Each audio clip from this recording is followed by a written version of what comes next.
hello there, YouTube. Well, just as predicted, it's supposed to rain today. It started kicking in. I don't know. I don't think it was even midnight yet last night. And it started, and it's come pretty hard off and on.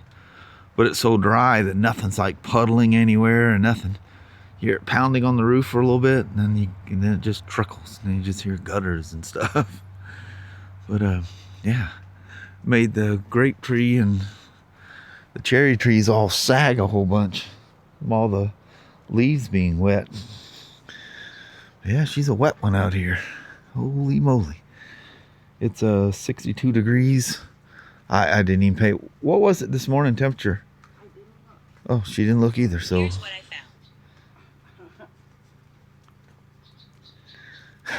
found. It pulls up a thing saying 62 Goodyear gifts.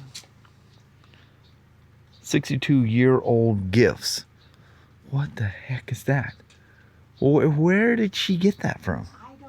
They come up with some weird stuff. My watch just literally has like a whole new link to Siri that is like something very strange. Yeah. I don't even talk to her and she talks back. I know. Well, Mama, you ready for a ride? Yeah, A wet drive to work. Good Lord. We're starting off early this morning. All right, let's roll out. 63 degrees at the moment. Cloudy, sprinkled the whole way here. Mm-hmm. Never really any rain, it just sprinkled. Yeah. You know, it's only supposed to be a high of 69 today. I know. That's a heck of a shock. Yeah, that's wild, huh? Yeah. Well, Mama, Yes, Papa. we made it to hump day. We did. Yeah, Just got to the get on the bump, other side. bump of the week. Yeah, little bumpers. Yep.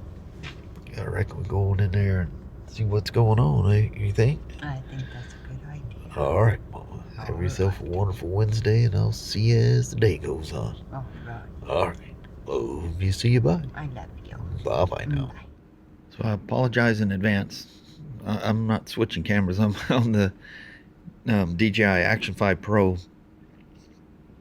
I can't get as close, and it just doesn't have the quality of that Osmo Pocket 3. I think it's a rock star.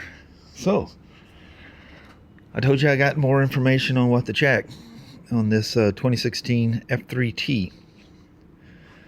So, first step he wanted me to do is, number one, make sure there's no accessories installed on this thing that's purposely or inadvertently plugged into the CANbus, which, as you can see, there's nothing on it. This is the way it rolled out of the factory or out of the crate into the customer's hands. Nothing's been added to this thing at all, not even a trinket. He don't even have the accessory windshield on him. He's done nothing to it. It's completely stock. So wanted me to check for that first, and then next, because this is the ending, or there's a term for it, closing or whatever, resistor for the CANbus. There has to be a resistor on each side, or the CANbus, the way the wires twirl, it works as an antenna. It can pick up stuff. So there's a resistor right here. So he wanted me to. So you got a thing to unlock the gate? Okay. There's a truck honking out on the street. So unplug that. Wants me to go through and try to clear that. It's called CANbus failure, CANbus down is the code. I think it's a U0073B. It's probably a code I'll never forget. But anyway, so go through all that procedure. Nothing. It didn't do anything. Absolutely nothing. It just threw a code saying that it lost communication with the radio module. No big deal. I knew that was going to happen. So it goes, if there's no accessories and that doesn't do anything, oh my God, the simplest thing in the world. But something you'd never in a million years you'd never think of it. Wants me to unplug the left-hand switch assembly, which is right here. Plugs in right there. So unplug that, Of course, all the codes are still active and stuff, so I do a book, and still nothing happens. And I've counted out the shortest amount of time. Could have been that time all along, but it was 8 minutes that all the codes are clear. There are no codes, none. Everything's clear, and in 8 minutes it builds up enough heat that they start kicking up on the. Oh, I've already taken buds down. It starts boom, boom, boom, boom, boom, boom, boom, boom, boom. All the codes start popping up, and then once it's, I let it go. I mean, the fans, it's been sitting here cycling. I had all the doors open, fans going, and I was doing all my testing. I wanted to keep it hot so I could keep testing. In fact, I can feel the heat resonating off of it still. It's been 15 minutes or better since I shut it off, went upstairs, and told them guys what happened. So unplug the left-hand switch, and you can't let it stay off long enough because it'll require me to hit the mode button to get in so I can start it. It just needs to boot completely down, and you turn the key back on. And that amount of time, you don't have to hit the mode again. I forget how much time the bike has to be off before you have to hit mode. The little warning, this vehicle's different, read your owner's manual, yada, yada, yada. So anyway, with that unplugged, start the thing back up, and let it sit there and run for a bit. I do a refresh or reread, where it reads the bike again, and everything goes occurred. Well, there was one that was active, but I wasn't paying attention to. It was not the CANbus one. So, I used the computer. You can shut the bike off, so I'm not having to cycle the key, and hit clear all occurred codes, and everything disappeared except for one transmission code. And that code was because it doesn't see the shifty wifty. Lost communication between that and the TCM. There was a TCM code saying it couldn't see that switch. So that was it. Everything cleared, and everything's gone. And I can start it up, let it run. Of course, I can't shift it or do anything like that, but just let it sit there. The fan cycling, I'm just going to let you sit here and eat until that daggum code, that thing set there. Other than that transmission code, I can't help that because the switch is unplugged. Everything's gone. No CANbus failure, no CANbus down, and all the ECM, TCM, VCM codes just by the bajillions, and some of them just kept repeating themselves over and over and over. The one for the ECM, man, it must have repeated 2 or 3 pages of them. It's crazy. It was just the same code. It just kept repeating itself because I think it just keeps, pinning or pinging the thing, trying to go, are you there yet? Nope, I'm not around. A left-hand switch assembly. So I went up and told Cable, he's our other factory trained KGM or BRP Spyder technician, and he's going, yeah, that'd be the first place I'd look. But the irony is to that, we're just going, why would you ever look at that left-hand switch? How could a left-hand switch make the entire CANbus system shut down? There must be some loop that rolls through there. Because all the tests, everything, all the tests are testing fine, but there's nothing for testing that switch. So a very bright gentleman at BRP came up with that, and lo and behold, that's where it's at, the left-hand switch assembly. Crazy. Absolutely nuts. So Cable's up there, he's flying with one wing because he injured himself. Well, he's got that Spyder that had the oil leak. So, he was doing the pan and found additional stuff that was leaking from the oil tank. And so we got the oil tank gasket and stuff, and then they pulled the tank off, and they found, there's these pins. I don't know if you can see any of those things from here, where the oil pan, the sump pan bolts at the back of the engine. Oh, I can't even see it. No, that's a sensor. Anyway, can't really see it on this thing. Oh, the F3s. Oh, the F3 is totally different. Well, I'll be Oh, maybe not, because it goes behind the transmission, because you got to have the transmission off. I'm just seeing it different, because I was upstairs looking at it and the transmission's off of it. And anyway, there's these steel collars that go through to make it so you don't over torque the bolts and damage the plastic, because it's a composite plastic tank. It's crazy. The tank bulges out. Well, there's a as big or bigger hole in the engine cavity. I mean, that is where the oil is held. That's the magic of a dry sump motor, is it holds that oil there. In the end, it only gives the engine what it needs. So your crank's not just splashing in a pool of oil down there. It makes them run very efficiently and very smooth. And the act of moving the oil from one area to another area and then dispersing it has a cooling effect by doing that. And they have a big, massive coolant controlled. That thing is smoking hot. It's a coolant controlled oil cooler, so it doesn't have to fly in the wind. The coolant keeps the oil temperature down. But anyway, left-hand switch assembly. But the irony to this, that's what I got lost on. Penny rolled across the floor or something. One of the guy's complaints is that it went into limp home mode when shifting into fourth gear. There was no way I could verify that, because it had deteriorated to a point that if I fired this thing up, back her off my bench, it would go into limp home mode before I could even get it out the door. And sometimes, if it was slightly warm, I couldn't even get it on my rack. I'd let it sit there and cool down, or get a couple boys and push the thing up, or just rattle around on the ground with it.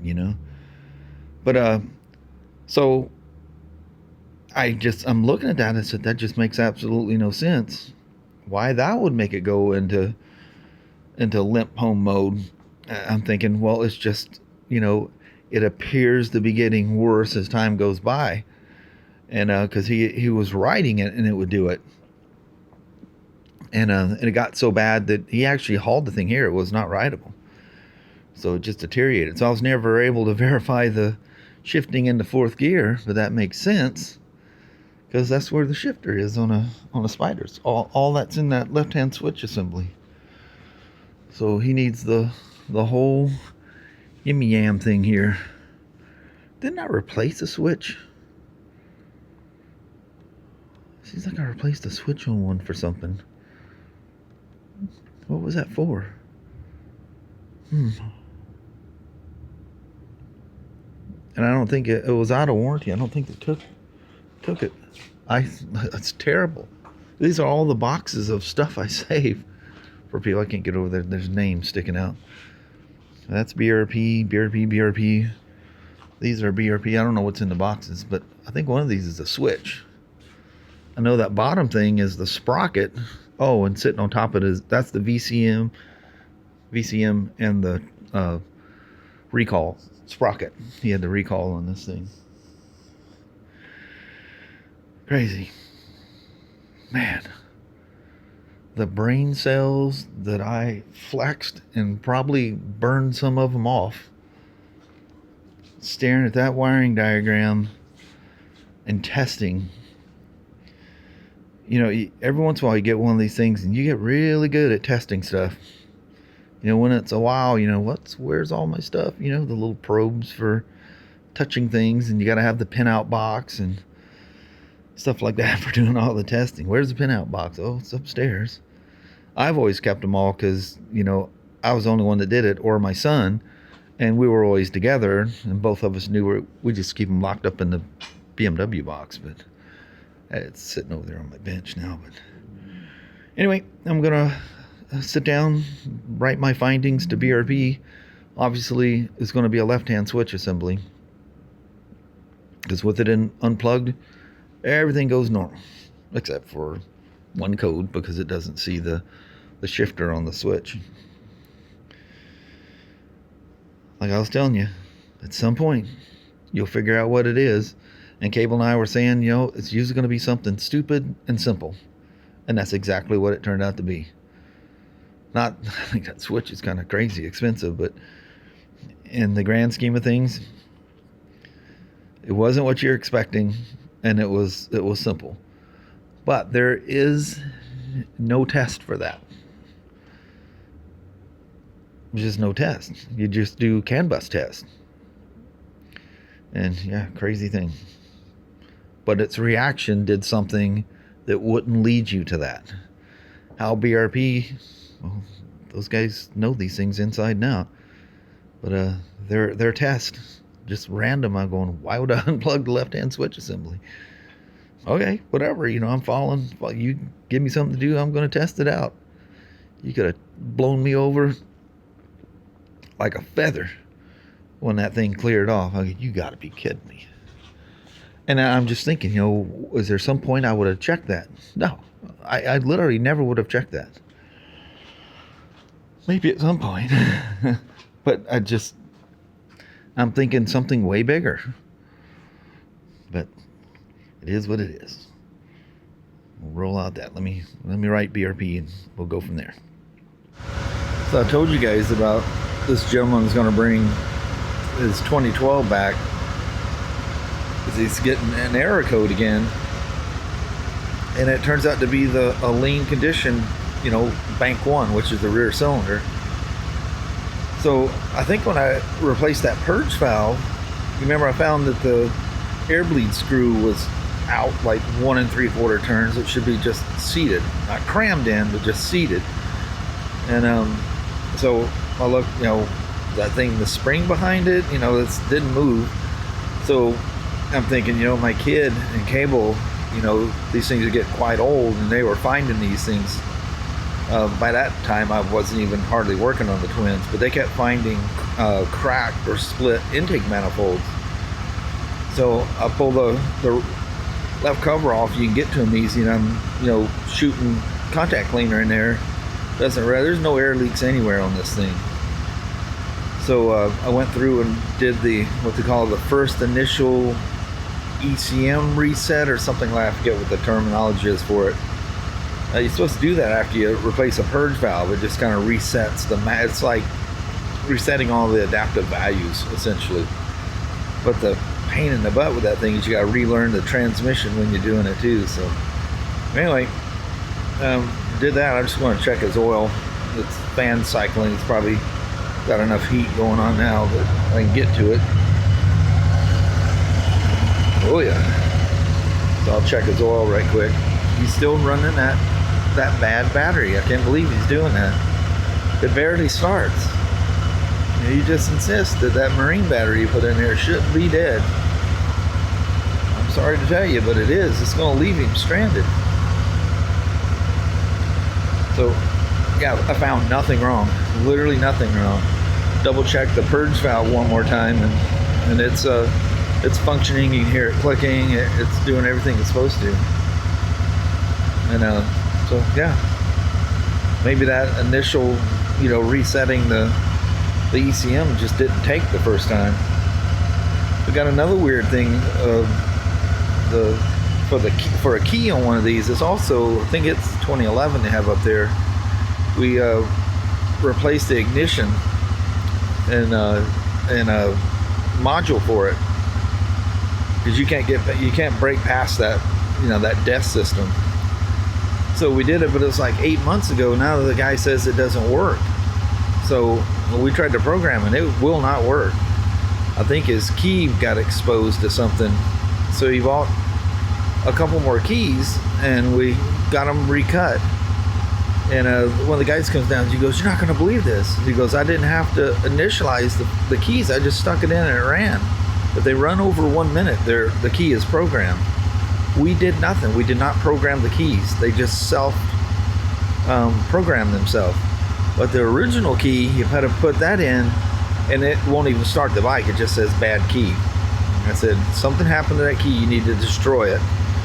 And just let him go with his 2 new keys. But I've never seen that where you didn't have to go through the whole procedure with that, you know, that one red key that puts it in that in the programming mode, and they let one run for 5 minutes, the other one ran for 10 minutes. I said, if they run more than a minute, it's programmed. So it's wet out there still and raining, so I'll take this thing for a rip tomorrow. See if I can get that. I know it's not going to go off again.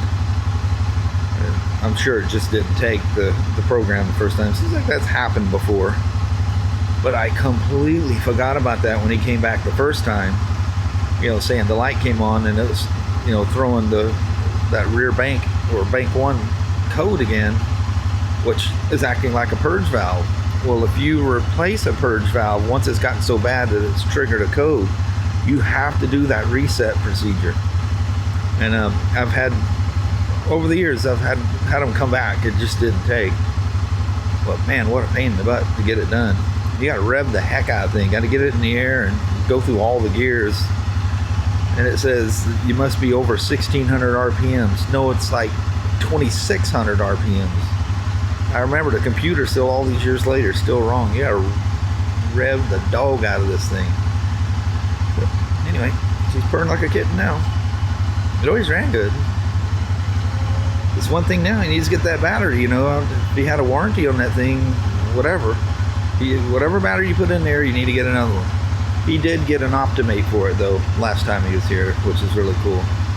But it's not going to save a bad battery. It's just bad. So I just pulled up an old saved Buds file from just some random bike that was an old twin. But this is it's called the first ECM first initialization is what it's called. You click that and you go through this whole procedure, and one of the things is all these steps you got to go through. That pops up in a little screen, and then you have to go through and learn all the gear positions ones. You start with neutral first, and you go through. They all blank out, so you can get neutral. Just let it sit there and run. It gets neutral, and then reverse comes pretty quick, and then first is not bad, but getting second, third, fourth, and fifth, it's crazy how much you gotta rev that thing.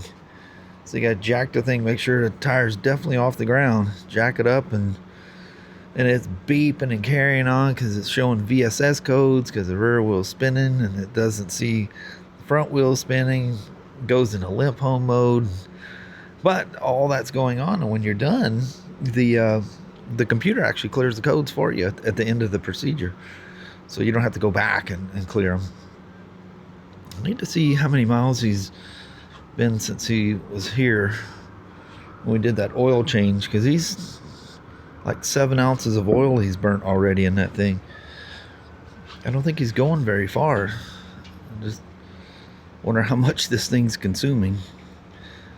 But is it this one that's got the... No, it's that brown one over there that's got the heavy water pump leak, which it's the oil seal part of the water pump. So I'm going to leave this one on the charger overnight. And Kelly came across this battery. They're going through parts that people have ordered and haven't picked up.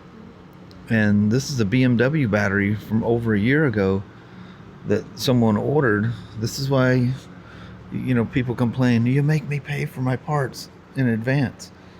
Well, this is a prime example. This BMW battery, it's been over a year since it was ordered, and they never picked it up. There's notes in there where they've attempted to call and email, whatever. And so anyway, it goes to either put it back in stock or throw it away. So Kelly gives it to me and says, can you check this battery? It's over a year old. And I love it when they actually, if it's a Yuasa, BMW actually using a Yuasa. But basically it's the equivalent of a YTX 14BS, I think is what it is. But anyway, the thing tested good. It just needed to be charged. It was almost done before I stole the BMW charger and put it on there. So the old trusty Optimate, she'll smoke her out. Should be good. So I'll leave this thing overnight. Test drive is actually starting to tack up, but I don't have enough time. I got 15 minutes of the day, so by the time I got my camera and all that stuff going, I'd be the end of it. But anyway, yeah, had to add 7 ounces already. Maybe he's riding it way more than I thought. I don't remember what the mileage was, so I'll compare what it was when we did the service and what he's done now. I didn't check oil when he was here last time when the light went off.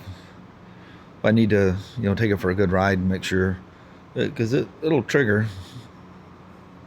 But if he's putting around a lot, that'll trigger it easier.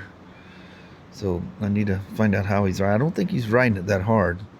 They want the thing to kind of stay at 4,000 RPMs. I know you can't always do that, but you need, if you're doing a lot of that, you need to do more. In his case, at least about 55% more over 4,000 RPMs. Go find some country road and let her rip. Or just drive down the road and let her rev. It doesn't hurt them. They need to be over 4,000 RPMs for that purge valve to work.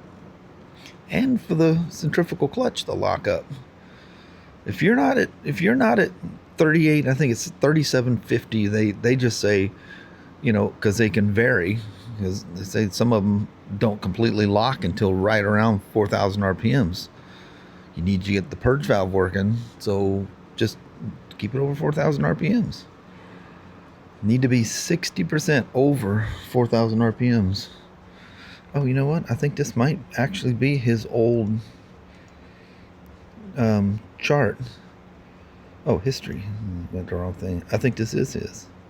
Oh, no, he's come up. I'm sorry. He's come up. He was 5.44 the last time it was scanned.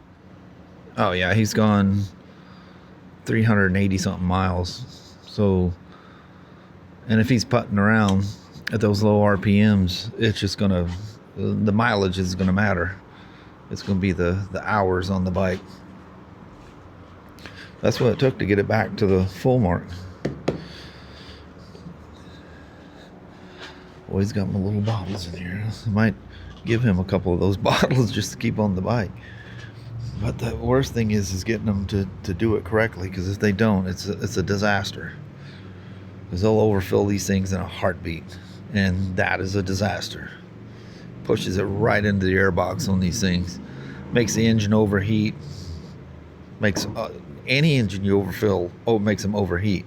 People think, well, I'll just put extra oil in there, just to save. No, you're doing harm.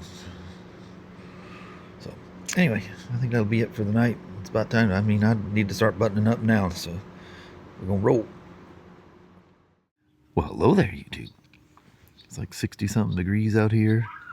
Rained on us heavily several times on the way home. We'll take it. You can tell it's been raining here. And we're looking out the grass behind us, and literally we can see green. That's crazy. And I see little green spouts out in the field out there too. That's weird. Look at all that. How does that do that? With started raining somewhere this around morning. Yeah. Crazy. It goes, man, we're yeah, we'll take that. We needed water. I'll be mowing the lawn this weekend. Yeah. But anyway, it's a fun day messing with spiders. Hope you guys enjoyed that. That was a buzzer. Yeah. Yeah. That was a heavyweight bee or something. He had a lot of wing noise. But anyway, I think on that we're gonna roll out. Alrighty, well, thank you guys so much for watching. We really do appreciate it. We will talk to you tomorrow. Same smoke time, same smoke channel. Don't forget to give a thumbs up, and you guys have an amazing Thursday or Friday. All right. We'll see you in the morning. See you in the morning. All right. Thanks for watching. Bye.